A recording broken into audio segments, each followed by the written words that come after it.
Assalamualaikum warahmatullahi wabarakatuh. Senang sekali bisa bertemu lagi di channel Randi Suwandaru. Hari ini saya akan membahas perjalanan PhD saya di INSAFE University selama tahun 2022. Pada kesempatan kali ini saya akan melakukan review terhadap perjalanan saya langsung selama 1 tahun pada tahun 2022. Berbeda dengan kesempatan sebelumnya yang kita bagi ke dalam 3 semester yang berbeda. Nah, pada video kali ini saya akan membaginya ke dalam 3 bagian. Yang pertama mengenai perkuliahan, yang kedua mengenai publikasi, dan yang ketiga mengenai kompetisi. Kita masuk ke bagian yang pertama mengenai perkuliahan. Pada tahun 2022 yang lalu, saya menjalani 2 semester untuk menyelesaikan 4 mata kuliah yang harus saya selesaikan. Di semester Januari, saya mengambil 3 mata kuliah, yaitu Accounting for Islamic Finance, Seminar in Syariah, dan Mathematical Methods for Economics and Finance. Pada mata kuliah Accounting for Islamic Finance, kita banyak membahas perbandingan standar yang digunakan pada dunia keuangan syariah. Dalam hal ini kita banyak membandingkan antara standar yang digunakan oleh IOV, kemudian yang digunakan Malaysia, maupun secara spesifik juga saya membahas standar yang digunakan di Indonesia. Mata kuliah ini tidak ada ujian akhirnya, tidak ada final exam, dan nilainya diambil dari 3 paper yang harus kita selesaikan. Dan buat saya ini sangat menyenangkan. Profesor Zulkarnain juga sangat asik ya dalam mengajar dan membimbing dalam penyelesaian proyek-proyek. Dan bagian dari mata kuliah ini, dari tugas dari mata kuliah ini, saya gunakan untuk menulis 1 paper yang nanti akan saya ceritakan. Oke, mata kuliah berikutnya adalah Seminar in Syariah. Mata kuliah ini adalah kulminasi mata kuliah pada bidang syariah. Yang pada semester pertama saya sudah mengambil Islamic Jurisprudence. Yang kedua, di semester berikutnya ada mata kuliah Islamic Financial Law and Transaction. Nah, pada mata kuliah ini ada 4 dosen yang mengampu, yang masing-masing profesor ada sesinya tersendiri selama 1 semester tersebut. Dan di akhir ada final exam yang kita ambil. Jadi nilainya dari final exam maupun tugas-tugas yang diberikan oleh masing-masing profesor ini.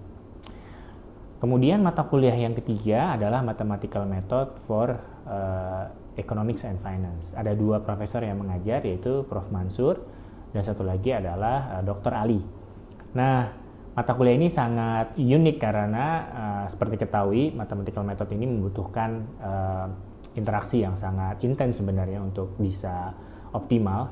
Namun karena masih masa pandemi, jadi kita lakukan secara online sehingga kita benar-benar mengoptimalkan sarana yang ada, baik Zoom maupun recording yang tersedia. Dan alhamdulillah ketiga mata kuliah ini dapat terselesaikan dengan baik, dengan hasil yang memuaskan bagi saya. Kemudian juga di semester ini ada yang menarik, yaitu kami kedatangan anggota keluarga baru. Jadi alhamdulillah pada bulan April anak kami lahir ya di 10 hari terakhir di bulan Ramadan. Dan kebetulan juga pada masa itu saya menjalani sesi ujian atau final exam. Sehingga saya juga saat itu saya harus menjalani ujian mathematical method tadi ya di sebuah hotel di dekat rumah sakit tempat istri saya melahirkan. Jadi itu sekitar 2 atau 3 hari ya setelah anak kami lahir, saya booking satu hotel di Depok. Saya ujian di situ, kemudian 1 jam atau 2 jam setelahnya saya harus ke rumah sakit untuk menjemput 1 dari 2 anak kami yang harus menjalani rawatan lanjutan setelah kelahirannya. Jadi setiap momen ujian saya selama PhD ini pasti ada kaitannya dengan rumah sakit. Tapi alhamdulillah semua bisa terselesaikan dengan baik dengan nilai yang memuaskan. Nah, kita masuk ke bagian berikutnya, yaitu di bulan September. Jadi di bulan September ini hanya ada 1 mata kuliah, yaitu Seminar in Finance. Nah, mata kuliah ini adalah capstone course ya, bisa disebut begitu, karena menjadi kulminasi dari seluruh mata kuliah yang ada. Nah, nilainya diambil dari tugas maupun final exam yang dilakukan di akhir semester. Nah, pada semester yang lalu ada 3 profesor yang mengajar, yaitu Prof. Samsir, Prof. Turale, dan Prof. Obay.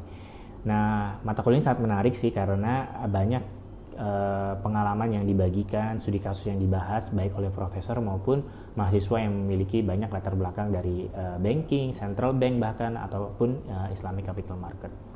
Jadi sangat menyenangkan dan alhamdulillah pun nilainya memuaskan. Dan di akhir masa perkuliahan ini di Desember akhirnya saya tuntas semua mata kuliah yang harus saya ambil, baik yang mandatori maupun yang elektif, dengan IPK yang masih lebih tinggi dari 3,5. Pada akhirnya saya mendapat IPK 3,61. Jadi ya alhamdulillah masih aman sehingga bisa melanjutkan beasiswa yang saya dapatkan. Kita masuk ke bagian yang kedua mengenai publikasi yang saya lakukan pada tahun 2022. Jadi selama tahun lalu saya berhasil melakukan 6 publikasi yang terdiri dari 3 publikasi yang terindeks Scopus dan 3 publikasi yang tidak terindeks Scopus. Nah, dari ke-6 ini yang paling menarik adalah publikasi saya di International Journal of Law and Management. Ini adalah Scopus Index Journal berating Q2. Menarik kenapa? Karena saya memuat sebuah publikasi mengenai fraud pada Islamic Financial Institutions dan bagaimana governance quality yang harus diperbaiki untuk mencegah hal tersebut. Dan yang menarik untuk alasan kedua adalah karena saya submit untuk jurnal ini dan langsung diterima tanpa ada perbaikan. Ini suatu hal yang sangat jarang terjadi menurut Prof. Muniza yang menjadi sama-sama menulis paper ini ya. Ini jarang sekali terjadi dan buat saya menjadi sangat spesial rasanya. Nah, publikasi yang kedua saya juga lakukan bersama Prof. Muniza dan satu kawan PhD lainnya bernama Sumaira mengenai tawaruk. Adapun yang ketiga adalah publikasi sebuah book chapter mengenai teknik yang kita gunakan dalam penelitian untuk meneliti maqasid syariah. Selain itu, terdapat 3 publikasi lainnya yang tidak terindeks Scopus. Yang pertama adalah tulisan saya mengenai peran zakat di era pandemi. Ini saya tulis bersama Prof. Magda dari INSAFE yang menjadi salah satu book chapter di situ. Yang kedua, saya menulis tentang Z-Mart dan perannya untuk poverty alleviation. Ini saya terbitkan di jurnal di Indonesia.